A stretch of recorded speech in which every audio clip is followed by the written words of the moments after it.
All right, hey everybody. So this is a really cool occasion.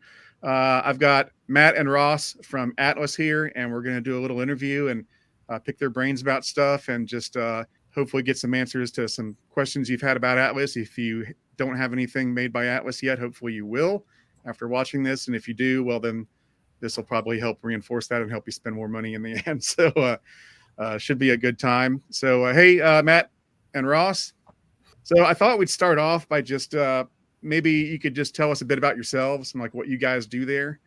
So I'm the general manager at Atlas. I've been here for 5 years. Started in R&D, worked my way up, did all the research and development stuff. Worked on some popular stuff like the HO Multimax, lots of O-scale cars, obviously relevant to you. And my duties now include overseeing R&D, maintaining supplier relationships, doing quality control, answering any possible issues that customers have with products, and a little bit of this media outreach. So having fun talking to you guys.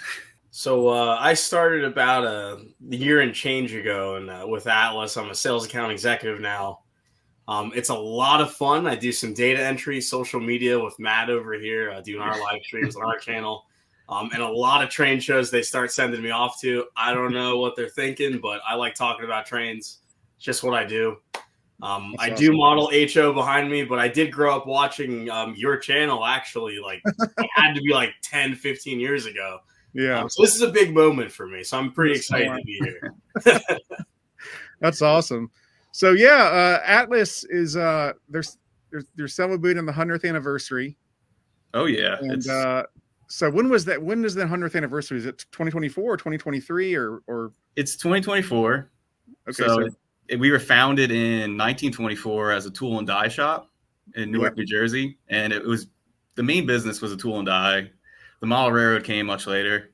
How long is the model? Was in the 40s, and they started with HO. Atlas is sort of credited for putting HO into the spotlight because Stephen Chaffin, the founder of Atlas, he came out with the first HO switch turnout kit. Because back in the 1940s, you had to lay your own track by hand. You had the little rail and composite ties and little nails. And Stephen Chaffin offered the first, not ready to roll, but ready to assemble turnout kit. Oh, wow. And that really helped streamline HO scale for the masses because it was, S and O really before that. Right. And then when did they start? What came next? N came next. N was, I believe, the 1960s. It just had an explosion of N scale. And that's, N scale kind of came out of Irv Athern and Stephen Chaffin had a gentleman's agreement. They're both friends. They're both HO scale modelers. But Stephen didn't want to steal Irv's business with the rolling stock and freight locomotives. Mm-hmm. So he agreed to do N-scale locomotives and rolling stock and not produce any HO ones. Oh, wow. Until Irv eventually passed away. Then he entered the market. Okay, cool. Yeah, so that's a little brief history on how Atlas really became like one of the mainstream model railroad suppliers. Right on. And then when did Atlas enter into O? When was that around? So Atlas, they offered O track kits and stuff since they dove into since the 40s, but they really I'll pull it up for you right now. I found this, which is pretty cool. Oh, wow. Yeah. So this is a 1975 ad. I think this was a Model Railroad Craftsman. It from 1971 to 1978, Atlas imported two-rail O-gauge products. And it was only two-rail because, again, Stephen Chaffin, being the respectable guy he was, didn't want to interfere with Lionel's three-rail market. Right. So two-rail was very popular back then. There was a lot of scale modelers. Chicago Society of Engineers, the museum of, what is it? Chicago Museum of Transportation and Sciences. Yeah. Or science layout. Science history, yeah. So back then they had a huge two-rail layout. Right. And two-rail was a lot more popular back then. And Atlas imported two-rail for 10 years from Austria using the Roco factory over there. Irv Athern passed away in the I would say late 70s, early 80s. And then Atlas switched its focus to HO locomotives, and that's where all the yellow box Roco stuff kind of came from. And Atlas O kind of went away for 20 years. And then on the next slide is when Atlas O was reintroduced. There it is. Yeah. Yeah. So in 1999, they had a little mini blurb in their yearly catalog. So most of the things in this catalog were HO and N. And they're like, by the way, we're diving back into O scale. Oh, yeah. I've actually got a 1998 Atlas hopper that's like a celebratory thing they made to get of getting back into O. Yeah, the purple and like it has all these crazy fusion graphics on it, and it's exactly. It's super 90s. yeah, very 90s. But I thought that was really cool. So I guess they did that when they just to celebrate getting back into O in 98. They did, yeah, to get some publicity out of it. And this is what you saw when you went to the O scale page in that catalog. Mm-hmm. So first they came out with the track system, which everybody loves, and now we have it in stock all the time. Thank goodness we're not having our supplier issues. Yeah, there was a rough patch there for a little while, but it's all in now. Now it's all in, and Ross will tell you 98.5%. 97, 98%. I mean, we're happy to have it. Again, perfect time to build your dream layout. There we go. Come on. This is why he's our sales executive. Yes. And then it was really cool. On the next page, they introduced the first piece of rolling stock, which was the cylindrical hopper that you're just talking about. Yep. And the first O-scale structure that returned was the Hillside Tower, which this is actually based off a real C&J tower in, what's that? It's on the Reading and Northern out in Pennsylvania. Really? Mont Trunk? Yeah. It's like it's right outside. It's right outside. I forget the actual. It's right outside Jim Thorpe. Yeah. Yeah, it's in that area. The Wire, whatever. The Lehigh Gorge. Is it still there? Yeah. Yeah, it's still there. It's still there. Huh. The brick part of it. The brick part of it is still there. The brick part's still standing. Yeah. Wow. Yeah. Okay. So that was a real C&J structure. That's what Stephen Chaffin liked, because this was based off a HO model that he tooled up in the 1960s. Right. So in 98, they just made it bigger. Right. And awesome. The first dedicated Atlas O catalog also came out in 98. So you can see the cylindricals back there, the SW. Well, yeah, in typical fashion, the three big dogs there, right? The SW, cylindrical hopper, and then our switch tower. Like those things are still, people still love those. Like, yeah, I've got a bunch of those cylindrical hoppers. They're awesome. We get accosted in like every trade show for like the SWs, the cylindrical hoppers, like all of that stuff. Awesome. Well, speaking of SWs, there it is. That's the first release of them, and it's a beautiful locomotive, and I'm hoping we could bring it back now that we're not having our supplier issues, and we're getting DCS more involved into our Atlas Master line. Yeah, we found that DCC users and DCS users both like it, so you kind of like get the best of both worlds, and it's really nice because it's not like so fragmented. Before we were offering ESU, TMCC, multiple like rail, like there are so many ways to control your O-scale locomotive, and we like it all falling under one umbrella under the DCS. Yeah, that's really nice to see. Yeah. And look at those 90s prices, $349. We'll blur that out. Locomotive for that much. Those are now HO scale prices. Yes. Yeah, how times change. Yeah, that's crazy. No, I just wanted to show you that little bit of history I stumbled upon this morning, because even I was like, when did Atlas O reintroduce itself to the market? And yeah, it was fun checking it out and seeing it was 98 and they made a big splash. Yeah, that's cool. Well, now I feel good. I didn't miss too much because I think I got back into I got into Atlas. I got back into the hobby in like 2004, 2005, and then it wasn't long, but probably a couple years before I started hearing about Atlas. And then I said, well, let me check that out. And I think the first thing I might have gotten was a cylindrical hopper or something, and I was just blown away. And then I was like, okay, I got it. And then I got it. Then I think my first engine was a MP15 or something like that, and then it's been all just a rabbit hole from there. So, yeah. That's cool that I didn't miss too much. I figured it was sometime in the 90s that they got into 3-rail and stuff, but I wasn't exactly sure. So So thanks for clearing that up. That's awesome. No, of course. Yeah, it's always interesting to learn about the history of the company, and I'm a model railroader at heart, so it's not just my job; it's also my hobby as well. So it's fun to learn about and re-educate myself.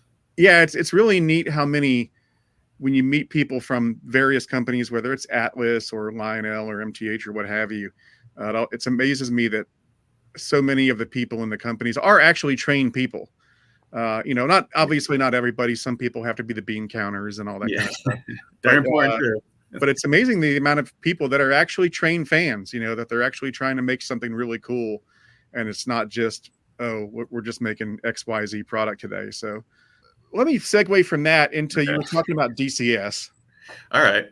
And so one thing I was really happy to see in the last catalog where you had the steam engine, which I'm going to get into that too. That's a big thing for me. But I saw that you had an older model. I think it was GP15. GP15. Yeah. And I saw that it had DCS now, and I said, oh, so this means they're going to start putting DCS or PS3 into their older stuff. Yeah. And that really got me excited, because although I've always loved Atlas locomotives, the Achilles heel, in my opinion, has always been that sort of truncated TMCC that you get that just, it's kind of neither here nor there. It's okay, but it's not great. And so, it's always been the thing that's sort of, people have been like, well, it doesn't have legacy, or it doesn't have PS3 and this and that. And so now that you're getting it into your older models, that's really exciting. So how did that come about, and what's the process of retrofitting the older models with PS3? So that came about when we acquired MTH back in 2020. Well, not all of MTH. I mean, it was some premier products that we purchased from MTH back in 2020 when Mike was kind of shrinking things down.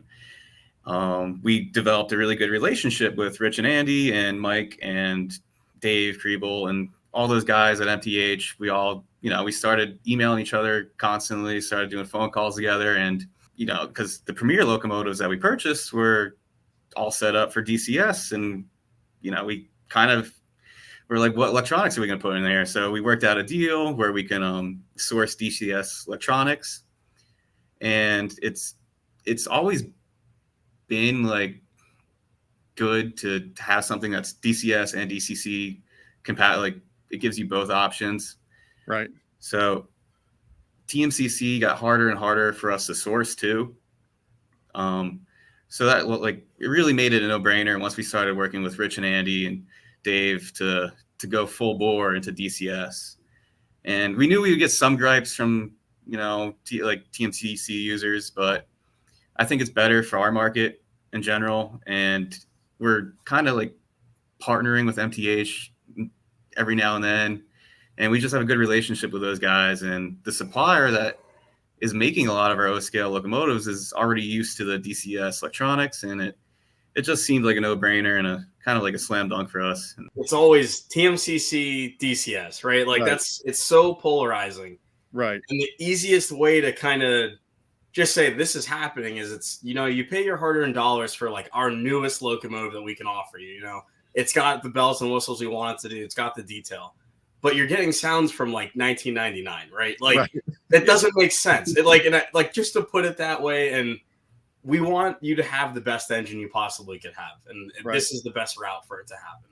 Yeah, I'm super excited about it because it's, like I said, you have legacy, which sounds great, but then the TMCC is just like, it sounds okay. Yeah, but there's a little bit of a gap there, and it's going to be nice to have that dependability and reliability and serviceability of the PS3 stuff. How hard is it, like, for the older models? How hard is it to get them? Do you have to get them retooled to some extent to PS3? It's not too hard because every production they print new circuit boards. Okay. So all they're doing is changing the plugs around, maybe some of the inputs. It's a little tedious when they're doing the schematic, but yeah, other than like an hour-long review of the schematic, it's pretty straightforward. And then we get mailed a new PCB board to look at, and DCS plugs right into it, and we're all set up. Yeah, I just got my CNO ABBA F7 set or F3 set, whatever it is, and that has TMCC. And then I thought, wow, is this going to be the last one that might have TMCC? I wonder if they do it again. Yeah, it's most likely going to be the case. You'd be exactly right about that. That and the RSD 15s were like the last Trainman engine. Oh wow, okay, yeah, that's really exciting. And I know talking to other people in the hobby, they're really excited about it too, because it just brings a whole nother level of functionality to Atlas locomotives. And now you can run them with all your MTH locomotives too. So you just got a whole other level of expandability there. Yeah, it gives you the compatibility with your MTH locomotives, and it just gives us more features and more things we can do with the locomotives too. Yep. Now the new TIU is coming out. You said September, they say. We leave that to Rich and Andy and all of them. That's like their forte. But what we could say is we're expecting that around York period, maybe a little bit before it'll come out. Yeah, we're hoping before York. Yeah, hopefully before York. We'd like to see that demo that maybe on a test layout or something we have at York. But we'll see. That would be really cool. Going from that into the Steam program. Now, this is something I lost my mind when I saw it in the catalog, because for the longest time, Atlas, even in HO and N, like, you guys have never really done much Steam, to my knowledge. Yeah. I don't know much about the HO, but I don't recall seeing a lot of Atlas HO Steam. Never did a HO Steam locomotive. N-scale was like little Western engines and a Shay, and like it was, little critters, cool stuff. Little critters. Yeah. And then in O, they came out with a couple, maybe 10, 15 years ago. I think it was a starter set, and then there was a Master Series one. And I never got one, but I heard they were okay, but they weren't anything crazy. But why has that been? Why has Atlas always been so sort of hesitant to do Steam, for lack of a better term? It's really as simple as, like, our people here are very much diesel oriented. Yeah. Also, just the amount of tooling dollars you need to do a steam engine versus a diesel locomotive is, you could do 2 diesels for the price of 1 steam engine. Right. So financially, it makes sense to do more diesels. Our R&D personnel are always leaning towards diesels. Our ownership, they brought in those O-scale steam engines. What was it, the 060? The 060 Master Line, which were nice, but if you have like the slightest problem with tuning the gears or something, it could cost you a lot on servicing them and parts. That's what I had heard. I think I heard they had some gearing issues or something like that. Yeah, but we really want to pin down those gearing issues. Like, we don't want to go out with anything that we don't know is totally reliable.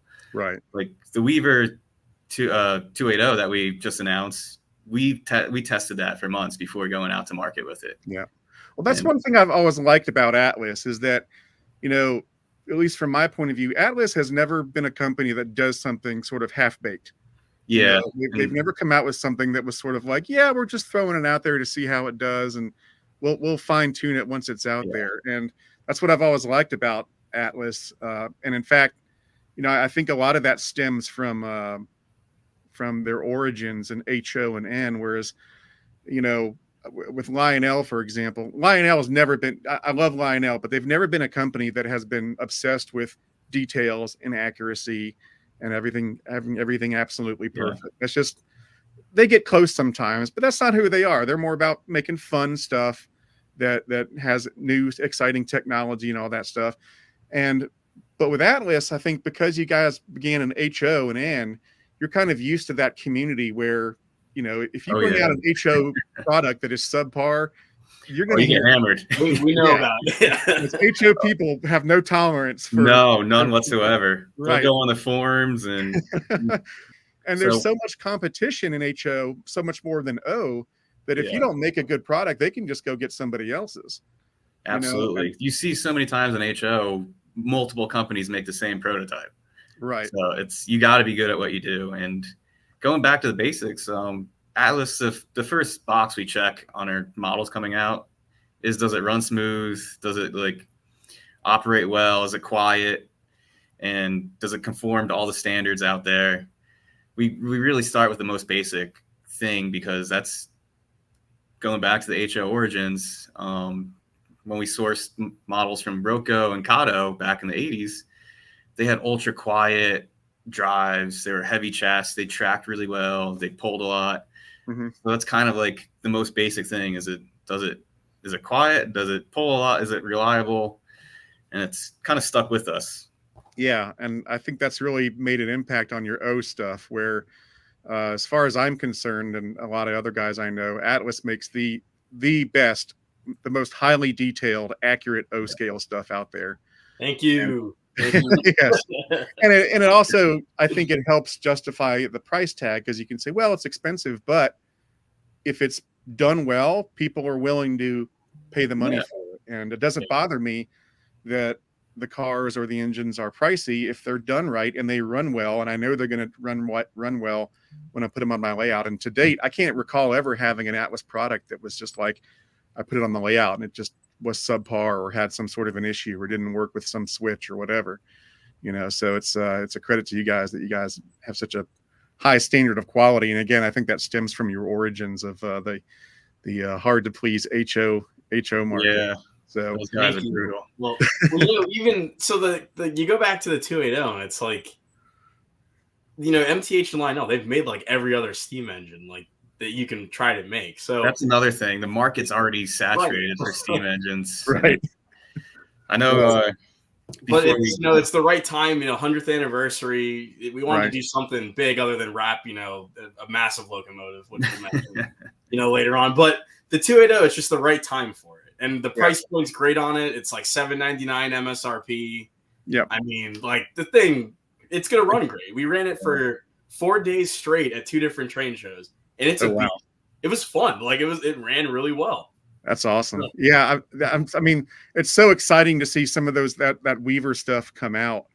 And then that opens the whole rabbit hole of, I'm like, well, what other, are there other plans for, do you guys have, because Weaver made so many amazing steam engines and diesels, and my understanding was you guys got most of that overseas tooling.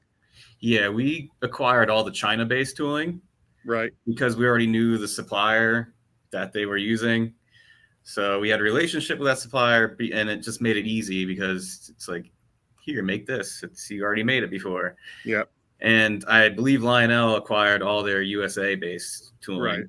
Right. And unfortunately, the brass stuff, I don't know if Lionel has information on it. We didn't get that. We and the brass stuff, there's no tooling really for it. It's a lot of jigs and setup and bend this way, solder this way. It's was really the brass stuff, is that all like Korean? Yes. Kind of stuff? Okay. Some of it moved to China in later years. Yeah. I know the owner of Korea Brass, he, Korean labor got too expensive and he tried going over to China, and he's done some stuff, but really even they moved into injected molding and all that. Right. Yeah. But unfortunately we don't have those brass steam engines that Weaver. I know. And I know they're awesome. Like I used to watch the videos on the Pocono and the Hudson and all that stuff. And there's some cool stuff. But we do have other items like our wagon top box car. Yeah, that's ex Weaver. We have like the Weaver trucks, the telephone poles. I know it's not like the sexiest thing, but they're really nice telephone poles. I've seen those. They're really nice. They're really nice. Yeah. So are there any other steam engines that might be in the future? I mean, you don't have to give details or anything, but are there other things that might be coming down the line at some point? We have considered breathing new life into that 060, just because it is a really fine model, has beautiful details on it. Mm-hmm. But if we can redo the running performance of it and just get it to be more reliable, we'd love to put it out there with DCS. And there's so many road names for it. Every Class 1 railroad had one. Right. It's a USRA 060. Like it's like the cookie cutter thing that you can get. But I know what you're thinking. You're like, how can these R&D guys that like diesels figure it out? And that's where I come along. Like you literally, like, I'm like the only steam person in the office now. Like it's like the funniest thing.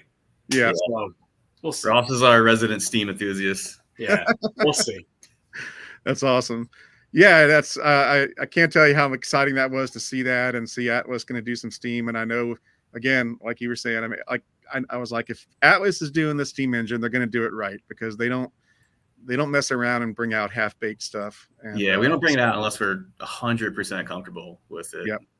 And I'm happy because the 280 is actually going to be a wedding present. Oddly enough, I right before the catalog came out, I told everybody we got engaged. I got engaged to my girlfriend Lisa, and one of my YouTube fans called Legacy Station and said, "Hey, I want to order him one of those new Atlas 280s that just got announced." And so, oh no way! Legacy Station called me and said, "Pick one out, and he's going to get it for you." And I said, "He doesn't have to do that." And he said, "No, he insists." And I said, "If you that's insist," awesome. I said, "So yeah, I think I picked out the. I think I told him the Western Maryland one." That's so cool. That's a great story. That's great. Yeah. Yeah, man. I wish I had fans like that. I was going to ask you about the brass, but you just said.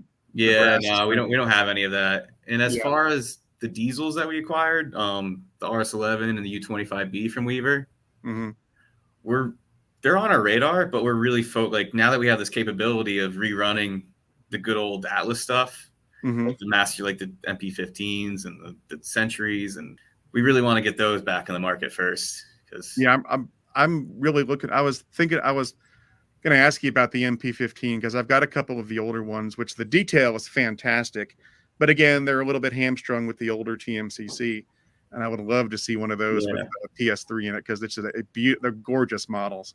The most now MP15s ever. Right. Yeah. The MP, they're awesome. Like, and the Alco Central, like every train show, some conversation, no matter what you're talking about, those engines will come up in it no matter what. Like, yeah. So we're just as excited as the fans. Trust me. I'm an HO scale modeler, and I hold these Atlas Master locomotives, and like I could get into this. Like it's especially 2-rail. Like it's. So finely detailed. It's what I'm used to seeing, and I made it my fall project to build a 2-rail outdoor layout. Oh wow! I have a little patch in my yard I have no use for. Like, I have no green thumb at all. So the person before me, before I bought the house, had a little garden out there. I'm gonna make it a 2-rail loop. Do some cool stuff out there. Yeah. Hey, now speaking of the 2-rail, this is kind of going back to the PS3 thing, but does that mean because PS3 has DCC in it, does that mean that you can use basically the same electronics for both 3-rail and 2-rail? Yep. Okay, so we've used NCE controllers here, which is a DCC handheld controller, and we've operated the DCS with it just fine. That's cool. It's pretty cool. Gives you a nice crossover. Yeah. That's awesome. The next thing I wanted to ask you about was you guys acquired Custom Signals, I think late last year. Yes, in December. So what's going on with that? Is there any news on that front? Like, are you going to be bringing out some of their stuff? So we actually, it's not on the website yet, but it is available for sale. There's a lot of the Penske position lights and all the PRR things that you can buy from us like right now. You just have to call say I want Custom Signals. We got hounded for those things at the last year. You know, we're 2 HO scalers, but we have some O scale background a little bit, and you hold these things in your hand, and I mean, it's like high fidelity signals. Like they're really nice. That's incredible. They're incredible. Now, are they standalone, or will they integrate into the Atlas signal system, or they will integrate into the Atlas signal systems, the same connectors. The Custom Signals acquisition was more about getting their technology. So our signal system currently is automatic block detection. And theirs is, I got it written down here. It is absolute permissive block signaling. Okay. So that allows you to, you can get more independent control out of it. You can do more, you can have a dispatcher, duh. You can have a dispatcher control the signals. Oh, wow. So basically just get more precise control over your signals. Absolutely. Yeah. Before it was all automatic block. So it's either the sensor or whatever type of system you use for your block control. Now you can have a dispatcher turning signals from clear to, more independent control of it. To sum it up, really cool. I'm gonna have to check that out because I remember hearing about the announcement, and then I kind of put it in the back of my mind. And then when I was prepping for the interview, one of my friends said, "Hey, ask him about the Custom Signals," and I said, "Yeah, I kind of forgot about that. That's right." So I'm gonna have to try check some of those out. So the one for sale now it's the Penske. Yeah, we have dwarf signals in there. There's the all the different styles of the Penske signals in there. Right away, they're ready for sale. But there's some other developments and there's some other really cool stuff that we can't necessarily mention right now. But it's something that we were definitely looking for, and it's something that you'll definitely want. So that's all beans, but other O-scale signal accessories are in the works. That's awesome. That's awesome.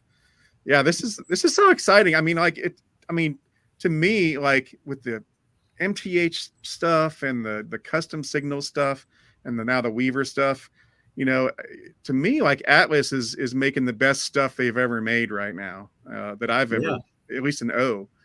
I keep on writing about it whenever I do a review. I'm like, you know, they're just on fire right now. Everything they put out is just fantastic, and they just keep doing more and more. And so it's really cool to see that happening, especially, you know, with MTH reducing in size. You know, you never want to see a monopoly or anything. No, so it's great to see Atlas is sort of stepping up and producing more stuff for the hobby and having stuff ready to go, so that you can build your layout and have lots of options. And I'm super excited about that.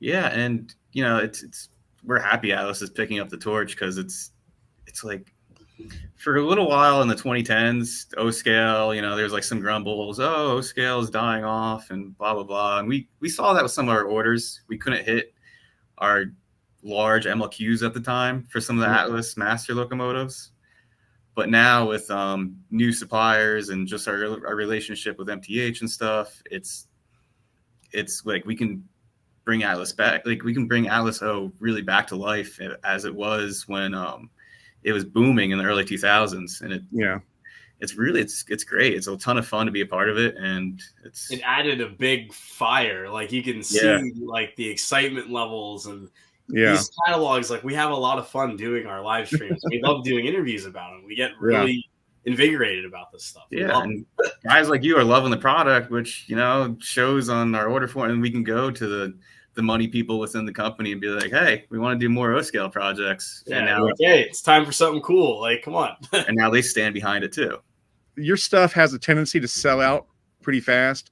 When the auto carriers dropped a couple years ago, which is crazy because we made so many of them and they're all gone like instantly. But the size, like these things are huge. Yeah. Like we joke like our freakishly large freight cars. Yeah. Like 10 of those things, like your whole house is covered. Like what do you? I love those things because I use them as my standard for pulling tests now. They're so heavy, and I've got all 20 that were originally made in the years ago. And so impressive. I'm like, if an engine can pull all 20 of those, it's a puller. It can pull anything. So it really could. They're like over 3 pounds a piece. They're crazy. Yeah, and the detail on them is awesome. Like they're really nice cars. Yeah, it was funny. I got originally I got 4 of them. And then I was like, oh man, I got to get the rest of these. And so then I was like, I tried hunting them down, which was really challenging. And then I made a blunder. I was like, I had most of them. I think there were like 3 or 4 that I didn't have. And I said, well, the 2-rail, I can get the 2-rail. Maybe I can convert the 2-rail to 3-rail. Well, that was a bust because I figured out when I got the 2-rail versions, I realized it's not an easy conversion. The bottoms of the 2 rails are they're significantly different. Yeah, a lot. And so I was like, oh yeah. So I managed to convert them, but I had to do a lot of work to get them. And they're fine now, but yeah, I had to cut off a lot of stuff and and eventually I found some 3-rail versions and I got those instead. But yeah, so that was my whole rabbit hole of getting all 20 of those auto carriers. But I got them now, and so they're just incredible. And you guys have more coming out too, right? Have those come out yet, or are they on the way? They're on the way, or they're in the development process, but we're in the past catalog, so they should be coming. What we say Q4, probably early next year, something like early next year, probably. Yeah. That's in the factory that's making that. They're just moving along, so it's also great because we were always making O-scale products, but it would take 5 years for something to come to market, which is just not acceptable for us or for you guys, the customers. So we're really happy that like we can announce something and then a year to a year and a half later, it's in the customer's hands. Yep. Yeah, there was a period a few years ago where you ordered something Atlas and you're like, yeah, it might take a few years to show up. Yeah, nobody wants that. It does, but it might take a few years. Right? Yeah. Us, we're like, we don't want this happening. Like, it's not like the first assignment I had was to figure out what to do with these RSD 7s and 15s. Like, I didn't know what they were. What did they come out like 10 years ago? They were announced like 10 years Those ago. are a long wait. And they were like, buddy, they're finally showing up and you need to figure out what to do with these. And I was like, what? So what is the process like for getting things made over in China? Like, is it, like, how long does it take for something to go from, okay, we've got the idea to do this, to final product where you've got the final product ready to sell? Like, what's the turnaround time usually, or expected turnaround time? It really depends on how complex the product is. Yeah. Like the Multimax, I think that took us a year to develop before we announced it, just because how are we going to make this O-scale friendly? Like, it's a huge auto rack. It goes against all conventional 3-rail thinking, because it needed a massive, turn. Like, if you kept it to scale, it needs a massive turning radius. Right. So, like, how are we going to make this compatible for at least half of the O-scalers layouts? And that one took a while, but some things that we already have drawn in HO scale that aren't really too big, we can knock out the development process in like a month. Mm-hmm. And then it really depends per product, like how complicated we want to get. Converting, this is a good recent example, the Trainman GP15s. Yeah. That took like probably 3 months because we wanted to, one, convert it to DCS, which I made sound really simple, but it wasn't, because we also had to change the internal, like the gearing and stuff. Yeah, not the gearings, but because DCS can they can sync that. Okay. They can reprogram, adjust that, but it was just the underneath the shell itself. You have the weight, and you have all where the PCB sits, and the DCS one's a little bit wider, so we had to retool some things in the internals to do that too. And then because it's DCS, we're like, let's put smoke in this. Right. So to put a new smoke function in there, that took like a couple of weeks. And so you really have to baby them. But locomotives, I would say, like, if it's a brand new from the ground up, at least a year. Yeah. If it's something that we offered before, a couple months to 6 months. Are the retrofitted PS3 engines like the GP15? Is that going to have a MTH smoke unit or an Atlas special smoke unit? It would probably be the MTH specs. MTH specs. That's what I mean. Yeah. Yep. Yeah. Okay. Cool. Yeah. Not exactly theirs, but they can source one that like theirs. Okay. Cool. The gearing and stuff like that, like it's MTH gearing. It's how they do their formula. It's like to make it work. Physically, it's still Atlas Master gear. Yeah. Right. Yeah. But that's good. You have that relationship with the guys at MTH, so you can make sure everything works well. None of this would have been possible without that year in 2020 where we acquired the Select Premier tooling projects. And really, like, I didn't know Andy or Rich before that. I didn't. So just now we're like, we golf and drink together and hang out. And well, they're in Maryland, right? They're in Maryland, so they're not too far away. I love hanging out with them at York. Yeah. So we all get together, go out for meals, and people that attend York will they'll see us at a restaurant with like the Lionel crew, Ross Custom Switches, MTA. Like they'll see all these industry competitors together having a good time, and it's really good though because like the O-scalers are the ones that benefit. Yeah, I've noticed that over the years. Like it's like any other industry. Everyone knows each other, and they're all friendly. You're competitors and everything, but there's still a camaraderie and there's communication and it's a small industry. We're not making billions of dollars. It's not like, so we try to be friendly with each other, and the more we talk, the more we avoid duplication. Right. So if Lionel's like, hey, we're thinking about this, we'll avoid it. Or if MTA, if they tool anything new, we'll talk to them first. That's cool. It's a nice relationship we have with everybody. That's cool. So when you are designing these models or does the factory in China help out with the design at all, or do they just pretty much say, hey, we'll make whatever you make, but we're not going to help you, but we'll make it. It's got to be a finished design when you send it to us, or do they help out and say, well, maybe we should tweak this, or is there any collaboration in that? Yeah. So we try to give them a finished design all the time. Like sometimes, rarely we'll design stuff over there just because we prefer communicating with our engineers over here and supporting American workers and all that. But they'll absolutely come to us and be like, oh, we can't mold this part. You need to revise this. And they we'll give them like the drawing, and they'll give us the mold drawing. They'll design the mold part of it. And so then once you've settled on it, do they then like send you some test copies back to approve? Oh yeah, we'll get rounds and rounds of just plain plastic body shells.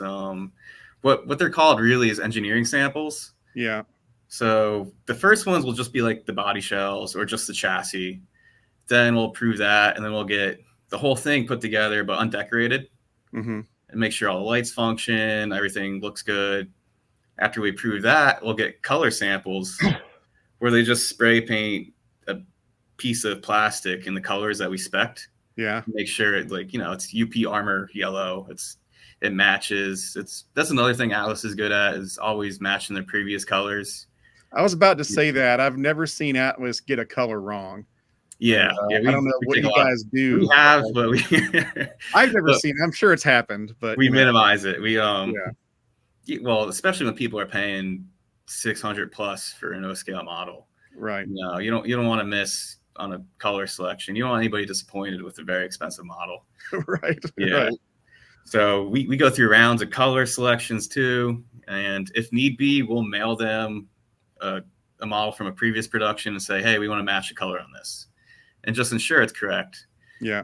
And then after that, then we get the decorated samples, which is the really fun part, because it comes to life. You get to see it all decked out. Yeah. And after those are approved, then we do one last round of samples, the production samples, basically just saying, hey, this is what it looks like before it ships. Right. And once we approve those, they're loaded on a container and they show up at our warehouse, and then we inspect random pieces, like 5 or 10 of the locomotive, each paint scheme, just to ensure the quality of it. Right. Make sure nothing wonky happened, because we've seen weird things where they misinstalled handrails or something. And so for that, do you have to send it back and have them basically send it back? Depends. It depends. We try to avoid that because the freight is crazy to send it back. Right. So we try to fix it in house, which is kind of funny because we'll all grab some models and treat it like an assembly line. Everybody gets involved. Yep. It doesn't matter if you're a warehouse worker or the CEO of the company. You're tweaking these handrails. That's funny. I can imagine that. Yeah. Some sort of late night. We're ordering dinner in and we're fixing these models. Oh yeah. You gotta do what you gotta do. There was an HO hopper car like 2 years ago that had busted like end cages, so we had to like readjust them. And I volunteered my Super Bowl weekend to fix those. So I had like hundreds on my kitchen table as I'm watching the Super Bowl, just fixing them up, putting new blisters in them, and it's more hands-on than people would ever imagine. Wow, that's really cool. That's really cool. Now, speaking of like things being broken, like, what do people like? If someone gets an Atlas, whatever, and there's a piece broken off or it's damaged, they got damage, should they call Atlas or should they take it back to the store they bought it from, or like what's you guys' path for like fixing anything that happens to be broken? So if there's a major problem, a major defect, definitely please notify your hobby store. You can send it back there. Between our dealer agreements and Atlas, they have a stipulation there that they can send it back, and we'll make sure to credit everyone where credit's due. But at the end of the day, we want the end user to be happy with their model. So we'll do anything we can to take care of you. Because again, these are your hard-earned dollars you're paying for these things. Right. We want to make sure the paint's okay. We want to make sure the detail parts are there, because we care. Now, if something's just broken, like, can someone call Atlas directly and say, "Hey, I got this, and the truck broke off, or the truck is broken off"? Yeah, if it's like a windshield wiper or the truck broke off, right? Like a minuscule piece, you can always call us, our customer service line, or you can shoot us an email at info@atlasrr.com. Yeah. I scan all of those emails personally, so we'll make sure that you get taken care of. If you have your receipt, or at least if we can reference where you got it from, we can take care of you. That's cool. Yeah. Now, speaking of like contacting you, do you got like when it comes to new products and new road names, do you get a lot of suggestions? Like, do you base what you're going to do on the suggestions? Like, how important is that to you? We have, like, if there's overwhelmingly a lot of suggestions for one thing, well, definitely, like, Ross gets all the info at Atlas or our emails. I get forwarded all the ones related to products. And it's, if I see something come in, like, oh, we really could do, like, the standalone well cars in O scale, right? Which we had in N scale, and people just clamor for intermodal stuff in O scale all the time. Those things are so awesome, by the way. Yeah, we listen to that. Yeah, but like the MS-9 or like some of the GP38s, right? Like, no suggestion is a stupid suggestion. Like, if you care that passionate about it, go ahead and send us an email. A lot of these products here, like when you come to us and talk at York, like, we write it down. We remember those. Yeah. Like the Western Maryland run that we just released. Yeah. Right. Like, half of those -9s are from product suggestions. Oh, wow. Yeah. I've always told people when they're talking about, oh, they should do that, you know, whether it's Lionel or MTH or Atlas, they should do this and this. And I always tell them, well, you know, if you're going to make a suggestion, try making it something that's reasonable and easy to execute. Like, don't say, I think Atlas should do a big boy, because that is a huge expense. They're probably not going to do that, especially and there's Lionel two on the market already. Right. But if it's a different road name, it's just a paint scheme. That's easy. You can say, hey, could you do a Conrail version of that -9 or whatever? That's a reasonable request that they can probably write down and say, okay, you know, we can do that. Yeah, so if you have a really unique paint scheme you want to see on, we'll say a -9, right? Like, I want to see like something crazy. You can go to a hobby store and say, hey, like, would you do a special run of this? Like, maybe get your friends. Is there enough interest in this? Like, someone will listen. Like, you have to tell someone. Yeah, like, go into our -9s that we released. Well, you see the SP one on the bottom there. Like, traditionally, patch outs aren't really an O scale thing. Right. Attending York and listening to everybody, they're like, man, I see these awesome HO scale patch outs. Like, I wish I had that in O scale. So, wish granted. We're going to give you some. That's an easy one. And it's easy. It's the same paint mask as the regular SP. So, you know, works for you, works for us. And it honestly looks cool. I like things that look cool. So, or like the faded Santa Fe up here in the middle. Now that is cool.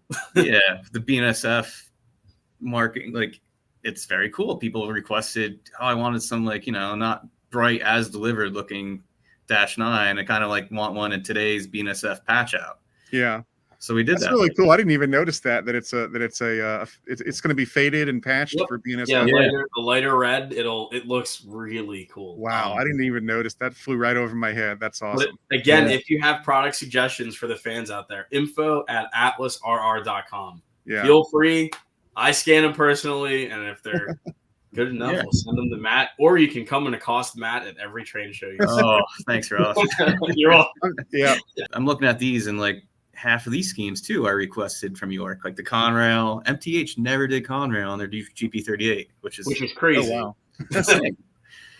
And crazy. Riding in Northern, like that's a new one though. That's so cool. Yeah, like there's a lot of cool things. We love. No one likes cool paint schemes more than me and Matt. Like, we love. Oh yeah, especially the one-offs. Like, we love that. Like Vermont Railroad, like all day. Like, let's do that. Yeah. Yeah, that's so cool. I'm having the hardest time deciding which one of these to order. You know, which is a good problem to have. The Amtrak one, I don't think you can go wrong with. Oh yeah, Amtrak is so cool. That's so cool. That's what I was gravitating towards. It's not just maintenance away. I see they have it acting as like it's up in New York. You'll see it like pulling passenger trains, like in Boston. Oh, really? Like, yeah.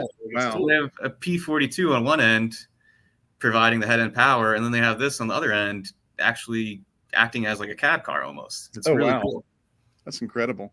Yeah, but good stuff there, and yeah, we listened to all those suggestions. Okay, so next, I've got some just vanity stuff that I wanted to ask about. This is the best kind of stuff. Yeah, we love that all day. Just like requests, like, hey, put it in your mind. I'm sure people have been hounding you about them anyway. But we already talked about the MP15. I'm looking forward to that coming out again. The bulkhead flat cars. I'm not sure when the last time you guys did those. in O. I think you did him in O. I think that was 2020, maybe. Yeah. Yeah. And I think I missed those, so I was like, I hope they bring those out again. Oh, those are so popular. Yes. And then another one I forgot about it, but I saw it at a friend's layout was those huge 89-foot. I think they're 89-foot flat cars. Oh yeah, those are really nice. Those are based off our HO model. So yeah, and I don't know, when was the last time you guys did those? I think that was 2019, maybe. Oh, really? Okay. I was a newbie at the time. Yeah. I must have missed it. I don't know what I was doing in 2019, but I guess I missed it. With those freight cars, especially like we have noticed 2019. These super large freight cars, like people really like these things. Like, yeah, we cannot stress enough. Like, if you want these freakishly large freight cars, like you got to go to info and just tell us. Like info at Atlas, like keep hounding us at train shows. Like, we love hearing that. They're so cool. And I've noticed that some people, even if you don't have the curves to run them necessarily, they'll just park them on a siding and they just look amazing sitting there on a siding. They really do. Yeah. You just have like a little intermodal, like just unloading, loading type area. Yeah. They're just impressive. Like the auto carriers, I couldn't tell you, like those things, it's amazing how fast they sell out. It is honestly incredible. I couldn't believe how fat they were, just like hen's teeth trying to find them after the fact. So now another thing, I don't know how I missed these. I must have been asleep at the wheel for a couple of years, I think. But well, I got divorced, so that sort of put a wrench in. That'll distract you. That'll do it. Yeah. That was a fun process, let me tell you. But it all worked out for the best because now I've got my fiance and she's into trains and couldn't be happier with it. So can't beat it. Very nice dream. It makes it a lot easier if your missus is on board with it, and she ordered one of the Vision Line triplexes and she's got it for Christmas. I think I'm going to get her the it's been a couple of years since it was released, but she's had her eye on the Atlas. I think it's the F40 PH. NJ Transit one or the New Jersey Transit one. It's the New Jersey Transit. There's one over at Legacy Station that she's had her eye on, and so I'm like, I think I might get her that for a Christmas present. But she just likes. I mean, she likes the paint schemes. I mean, she doesn't really care so much about what engine it is. She just thinks she's like, I love that paint scheme. It's so like retro and I was like, yeah, it is cool. And I don't have much New Jersey Transit. So how can you not like the disco stripe? Come on. Yeah, exactly. That's awesome. I think I'm going to sneak that for her for Christmas. But anyway, getting back to the wish list here, I saw my friends lay out in Detroit these air slide covered hoppers, and specifically these buffer cars. Okay, that was something cool we did too. Yeah, and like I don't know how I missed those, but if you guys could do those again at some point, that would be great. Okay. Yeah. And then done. Yeah. And then my friend Jason that you guys know, he requested the some Norfolk Southern and Conrail quality SD40-2s. All right, so next time we run the Premier SD40-2, that guy's got a lot of requests. He that NS-9. Just saying, I better see that on both of your. He's all about it. He's like, man, if they do the Conrail quality SD40s, they'll sell like hotcakes. And I'm like, yeah, they probably will. And then finally, as you know, he wants you to do the 53-foot JB Hunt intermodal containers, which we need to just figure out the licensing. Maybe talk to some of our buddies within the industry, because I know some of the HO&N guys make JB Hunt containers, and we'll just check with them for legal things. Yeah, to see if we can use their trademark and whatnot. But we do get not even fair. We get a lot of requests for JB Hunt containers. We get a ton. Yeah, well, you go trackside, and then every intermodal trains JB Hunt containers flying by.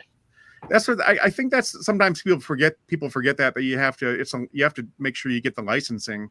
Yes, to make these things. You can't just put it on. You can't just do whatever you want. We can't willy-nilly just make whatever we want, because then we'll get a cease and desist in the mail, and that's no fun. That's like getting divorced, but train wise. Are the railroads generally pretty cooperative, like UP and Norfolk Southern and all them? Are they? Oh yeah, cool? Yeah. UP's great. Their licensing people are awesome. They'll provide us materials and stuff like that if we ask. Do they make you actually pay, or is it sort of a courtesy thing where they say, hey, you're kind of advertising for us? There's no payment. They just want to make sure that we're not producing anything that has like graffiti on it or like diminishes their trademark or their brand. They want just clean as delivered paint schemes, and really they just want to protect their image. And Yeah. all Are they want okay to with do- patch That's jobs great. as long as they're clean? Yep. Yeah. Yeah. I remember Lionel had an No issue with that a few graffiti. years ago. They did I think it was a genset switcher that was Oh, I remember UP. that. It was Yes, covered in yes. Yeah. graffiti, and they had Oh, to cancel man. it. UP was like, yeah, you can't do that. CSX is the same way too. They'll let us do patch jobs as long as they're nice and clean and no graffitis on there. Yeah. But you can say, like, for Amtrak, like, our licensing agreement was awesome. Like, they tipped us off on the next unit that was going to get painted in the Phase 7. Then it wasn't even painted yet. Yeah. Oh, really? You know, Wow. give you a leg up. So, like, Wow. it Amtrak's works great. for our benefit, too. It's very Yeah. cool. They'll I give us remember paint years diagrams. ago. Yeah, like years ago, I remember. I don't know when it was, but I remember like, and I could be remembering it wrong. That like there was a brief period where UP wanted to start charging for the license to paint their stuff, and so I think there was a catalog or two, at least for Lionel, where there was no UP because they couldn't get Yeah. a license thing hashed out, and then finally they hashed it out, and it was like, I was like, why would you? I was like, you're getting free advertising. That doesn't make sense to like to charge Yeah. for it. You're getting free advertising. That's you can't get better than that. So Some of the commuter agencies will have like really pricey royalties for their licensing. yeah, That's why you see a lot of manufacturers steer clear of some small, regional commuter agencies just because they want too much. And it's like it's unfortunate because our margins aren't big at all by any means. So yeah. It always amazes me. It's kind of like cutting off your nose to spite your face when it comes. In my opinion, it's kind of like these. You see it on YouTube all the time now, where like these old established musicians, they'll block everybody who uses their music, and they're blocking themselves into obscurity. they really Right. because their music's not getting out there. It's not Right. So young kids are like, oh, I don't know who that is because they never get to hear it anymore. Whereas the smart musicians say, yeah, you can use my music because it gets it out to a wider audience. So Exactly.